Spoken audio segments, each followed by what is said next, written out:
All right, listen up. We're talking about BlackRock, folks. BLK, this isn't just some company. It's a global investment Goliath, a titan of finance.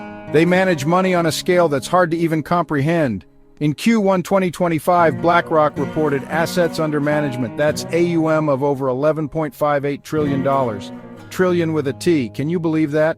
Revenue in Q1 2025 grew by 12% to a whopping $5.28 billion.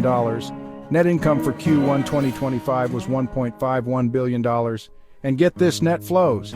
In Q1 2025, BlackRock generated a staggering $84.17 billion in net flows. Their exchange-traded fund offerings, the famous iShares, were on fire, pulling in $107 billion in long-term net flows. Passive strategies are huge for them, making up about two-thirds of their AUM. This is a company that understands what investors want. Booyah! So, how does BlackRock make its money? The main engine is investment advisory, administrative fees, and securities lending. This segment alone raked in a colossal $4.4 billion in Q1 2025. Next up, we've got technology services driven by their legendary Aladdin platform. This part of the business brought in $436 million. Then there are the distribution fees, accounting for $321 million. And don't forget investment advisory performance fees, adding $60 million. Their advisory and other revenue includes services to global financial institutions, regulators, and even governments. On the development front, BlackRock is making power moves.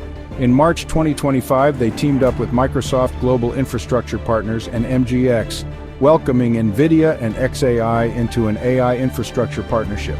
They're focusing on AI infrastructure, data centers, and energy solutions. Plus, in 2025, they finalized the acquisition of Prekin, beefing up their private markets data capabilities. Smart, smart, smart. When you think BlackRock, you gotta think iShares. Their exchange-traded funds are legendary, folks. These are some of the most popular investment tools on the planet.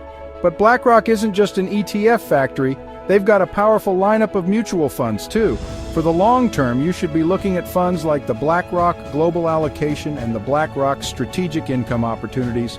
And for those who love tech, the BlackRock Technology Opportunities targets firms with cutting-edge innovations. Now let's look at BlackRock's Q2 2025 investment outlook. For the next 6 to 12 months, they're overweight U.S. equities due to AI-driven earnings support. They're also overweight Japanese equities thanks to shareholder-friendly reforms, but they're underweight long-term U.S. Treasuries, preferring European credit for those attractive spreads. Looking further out, BlackRock sees big opportunities in infrastructure equity and private credit. They see U.S. tariffs as a potential disruptor, so they're watching that closely. BlackRock's influence isn't just big, it's global. They manage investments for everyone, from regular retail investors to massive financial institutions and even governments. They help people grow their money through a vast array of tools, stocks, bonds, those famous ETFs, and other sophisticated investments. Of course, in the high-stakes world of investment management, you're going to have some serious competition. BlackRock isn't alone at the top of the mountain. They go head-to-head with other giants like the Vanguard Group and State Street Corp. And don't forget T. Rowe Price Group, Inc. Now let's clear something up. BlackRock and Blackstone are not the same company, folks. BlackRock advises huge corporate clients too, like AIG, UBS, and even central banks. This company is a financial powerhouse, plain and simple. Booyah! This is a company you want on your radar.